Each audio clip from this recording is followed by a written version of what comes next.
लाल किले के पास एक जे&के नंबर की संदिग्ध कार बरामद हुई। क्या है ये पूरा मामला, ये बताने के लिए इस वक्त हमारे साथ मौजूद है डीसीपी नॉर्थ। सर, क्या ये पूरा मामला है? एक संदिग्ध कार लाल किले के पास बरामद होती है जे&के नंबर की।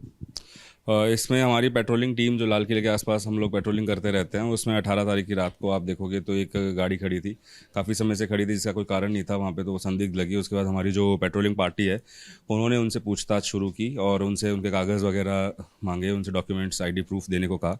तो उसने एक आईडी कार्ड दिखाया अपना, जो कि एनआईए का था और जो देखने से ही लग रहा था कि नकली आईडी कार्ड है, क्योंकि ऐसा आईडी कार्ड जनरली कोई एजेंसी इशू करेगी नहीं, और उसमें कई गलतियां भी थी। उसके बेसिस पे फिर हम उन दोनों को कोतवाली पुलिस स्टेशन ले आए, और उसमें जो बंदा जिसने आईडी कार्ड दिया था अपने नाम का, वो मुदस्सिर अहमद मीर पुलवामा का था, उसकी उम्र 36 साल थी।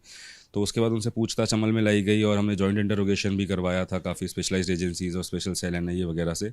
और उसमें कुल मिला के जो मामला सामने आया वो यही आया कि ये व्यक्ति ये गैराज चलाता है जो नुकसान में चल रहा है, और उसको पैसे की दरकार थी। तो वहाँ पे जो पुलवामा में और कोई ऐसे ज़रूरतमंद हो, उसको उन्होंने वो कार्ड दिखा के बोला कि मैं एक सरकारी अधिकारी में, सरकार में मेरी वो है और मैं आपको नौकरी दिलवा सकता हूँ दिल्ली में। तो ऐसा करके झांसा दे के कुछ पैसे उसने एडवांस में लिए, कुछ बोला नौकरी के बाद लगवाऊंगा करके, वो उनको अपनी गाड़ी में बिठा के यहाँ पे लेके आ गया और यहाँ पे लाया। और जो उसके संपर्क सूत्र थे उससे उसने बात की, कुछ करने की कोशिश करी, बट वो हुआ नहीं।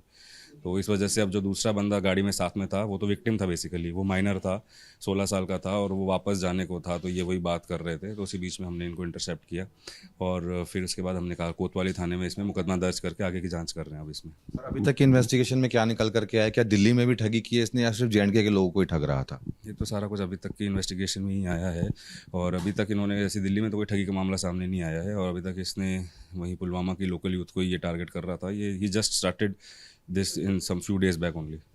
सर, इसका कोई और साथी भी अभी तक इन्वॉल्व पाया गया है इसके साथ?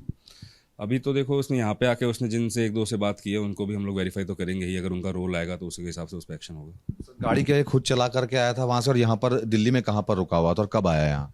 गाड़ी खुद चला के लाया था और उसके बाद दिल्ली में यहाँ पे जामा मस्जिद के एरिया में गेस्ट हाउस में रुका हुआ था।